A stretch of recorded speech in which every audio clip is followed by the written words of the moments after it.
Hey everybody, it's Mrs. Leach here again, and I'm super excited to be back with you because it's time for us to get into Lamb to the Slaughter Part 2. So our objectives today are essentially the same as the ones that we had before. You're going to interact with sources in meaningful ways, such as note-taking and annotating. And you're going to make inferences and use evidence to support your understanding. And for a language objective, you're going to speak about plot elements of a short story using sentence stems and publish your sentences on Flipgrid. So you will need your digital or physical copy of the story as well as your handout that looks like this. Okay, guys, last time. Do you remember what happened last time? We met Mary and we met her husband, and Mary is pregnant, and her husband came home from work and he was acting all cold to her, and she was super liked him and wanted to get him all kinds of food and drinks and get his feet up on a pillow and everything. She was really trying to take care of her husband, and he told her something, but we don't know what it is. And remember that our setting was a 1950s living room. It was just their house.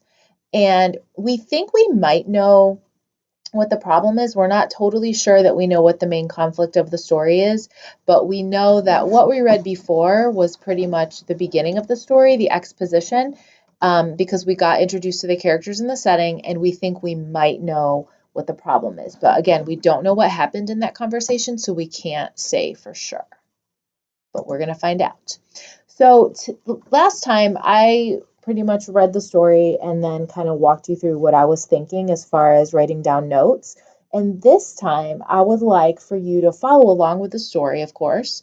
But then after we read each paragraph chunk, I want you to pause the video and I would like you to jot down your own notes. And then after you do that, you can restart the video and see if what you wrote down pretty much matched what I wrote down. Now, I will say it's okay if you wrote down something different. People, when we read stories, sometimes different things stand out to us for whatever reason. And that's okay if you wrote down something different, as long as you're feeling like you're getting what's going on in the story.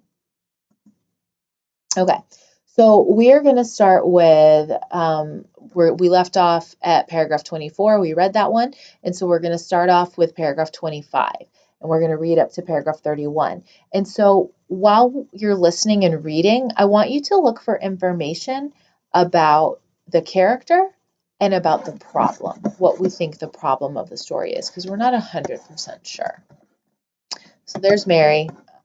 You may recall she said, "I'll go get the supper," she managed to whisper, and this time he didn't stop her. So she's in the kitchen. When she walked across the room, she couldn't feel her feet touching the floor. She couldn't feel anything at all, except a slight nausea and a desire to vomit. Everything was automatic now. Down the stairs to the cellar, the light switch, the deep freeze, the hand inside the cabinet taking hold of the first object it met. She lifted it out and looked at it. It was wrapped in paper. So she took off the paper and looked at it again. A leg of lamb. All right, then. They would have lamb for supper. She carried it upstairs, holding the thin bone end of it with both her hands.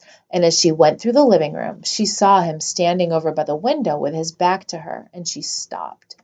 "For God's sake," he said, hearing her but not turning round. "Don't make supper for me. I'm going out." At that point, Mary Maloney simply walked up behind him, and without any pause, she swung the big frozen leg of lamb high in the air and brought it down as hard as she could on the back of his head. She might just as well have hit him with a steel club. She stepped back a pace, waiting, and the funny thing was that he remained standing there for at least 4 or 5 seconds, gently swaying. Then he crashed to the carpet. The violence of the crash, the noise, the small table overturning, helped bring her out of the shock. She came out slowly, feeling cold and surprised, and she stood for a while blinking at the body, still holding the ridiculous piece of meat tight with both hands. "All right," she told herself. "So I've killed him." Okay, folks, so I would like you to pause the video and jot down the notes that you're thinking about for information about what you know about a character and what you might think the problem is. So go ahead and stop, jot, and then after you have your jots down, then restart the video. All right, hopefully you stopped and jotted and wrote something down. I'm going to share with you what I wrote down and why I wrote it down. Again, it's okay if you wrote something different. So for my characters, I wrote about Mary that she feels sick. She's on kind of like an autopilot. Like it says she walked down the stairs just sort of automatically. She's not really thinking. She's just doing something that she does all the time, like go and get food out of the freezer. About the husband, I wrote that he's not nice to her. She comes up to him to tell him about dinner, and he just tells her, don't even, like, he doesn't even look at her. He doesn't even respect her enough to look at her. He just says, I'm going out, and he's not nice to her. And so, as far as what I think the problem in this story might be, it was a big problem before that she and her husband weren't getting along. It seemed like she liked him, but he didn't like her, and that was a big problem. But now she has an even bigger problem because she has committed murder, and that's a really big problem. So my inference that I'm making, because again, I still don't know what he told her in that initial conversation, but I'm inferring that whatever he told her in that conversation, it was really bad. Okay, so let's see what's going on now because we're going to read paragraphs 32 to 34. And again, we are going to look for information about character and problem. See if we're right about what we think the problem is. It was extraordinary now how clear her mind became all of a sudden. She began thinking very fast. As the wife of a detective, she knew quite well what the penalty would be. That was fine. It made no difference to her. In fact, it would be a relief. On the other hand, what about the child? What were the laws about murderers with unborn children? Did they kill them both, mother and child? Or did they wait until the 10th month? What did they do? Mary Maloney didn't know, and she certainly wasn't prepared to take a chance. Okay, so go ahead and pause that video and jot down your own notes. Okay, now that you've jotted your own notes, let's talk about, I'll share what I thought. So for character, I just wrote down for Mary that she was really thinking about the consequences of her actions. She knew that there's a death penalty for people who kill people, for murderers, because her husband was a detective. So she kind of knows some things about police work and laws and things like that. And the problem is that she needs to cover it up to save her baby because she might not care about her own life. She's pretty sad about the husband, but she wants to protect her child. So now we know that her problem is she committed a murder and she needs to cover it up to save her baby because she doesn't want to go to jail. And the inferences that I can make, I can tell that she cares about her baby. She doesn't say specifically, or it doesn't say specifically that she cares about the baby, but it says she certainly wasn't prepared to take a chance. So she's not prepared to take a chance that something bad might happen to the baby. So we know she cares about that baby. And also, I can tell that she's really smart. Her mind is thinking very fast.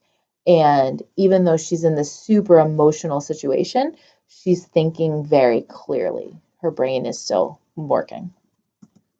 Okay, next we're going to read paragraphs 35 to 43. And again, we are just going to be looking for information about characters and suspense.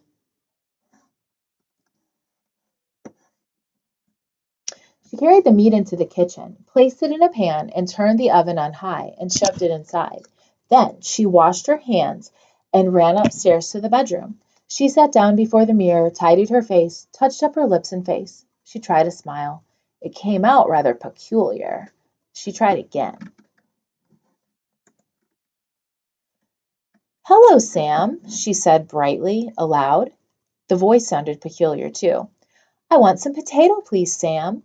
"Yes, and I think a can of peas." That was better. Both the smile and the voice were coming out better now. She rehearsed it several times more. Then she ran downstairs, took her coat, went out the back door, down the garden, into the street. It wasn't 6 o'clock yet, and the lights were still on in the grocery shop. "Hello, Sam," she said brightly, smiling at the man behind the counter. "Why, good evening, Miss Maloney. How are you?" "I want some potatoes, please, Sam." "Yes, and I think a can of peas." The man turned and reached up behind him on the shelf for the peas.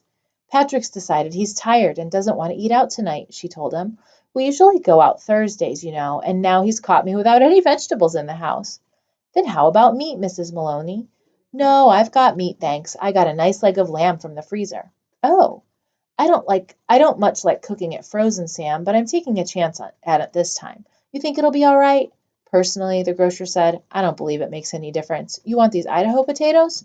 Oh, yes, that'll be fine. 2 of those. Anything else? The grocer cocked his head on one side, looking at her pleasantly. How about afterwards? What are you going to give him for afterwards? Well, what would you suggest, Sam? The man glanced around his shop. How about a nice big slice of cheesecake? I know he likes that. Perfect, she said. He loves it. And when it was all wrapped and she had paid, she put on her brightest smile and said, Thank you, Sam. Good night. Good night, Mrs. Maloney, and thank you. And now, she told herself as she hurried back, all she was doing now. She was returning home to her husband, and he was waiting for his supper, and she must cook it good and make it as tasty as possible, because the poor man was tired. And if, when she entered the house, she happened to find anything unusual or tragic or terrible, then naturally it would be a shock, and she'd become frantic with grief and horror. Mind you, she wasn't expecting to find anything. She was just going home with the vegetables. Mrs. Patrick Maloney going home with the vegetables on Thursday evening to cook supper for her husband. Okay, folks, so go ahead and take notes and look for any information about character, any information about suspense that you want to jot down from paragraphs 35 to 43. So for 35 to 43, this is what I thought about. So Mary, she puts the lamb in the oven, she does her makeup, she practices talking to someone inside her house. She's just sitting inside her house talking to herself, practicing how her voice sounds. And then she goes to the store, and then she talks to Sam, who is the grocer. And so those are the things she does. And then suspense-wise, remember, suspense is all about not knowing what's going to happen. And so for the suspense, like, is she going to get away with this? Is Sam going to figure out that she's faking? Like, is she going to be able to pull this off? I don't know. So the author is doing a lot of suspense building in this section because she has to be able to fake it to be able to get away with this. So again, inferences, I'm making a lot of inferences about her. She is really smart.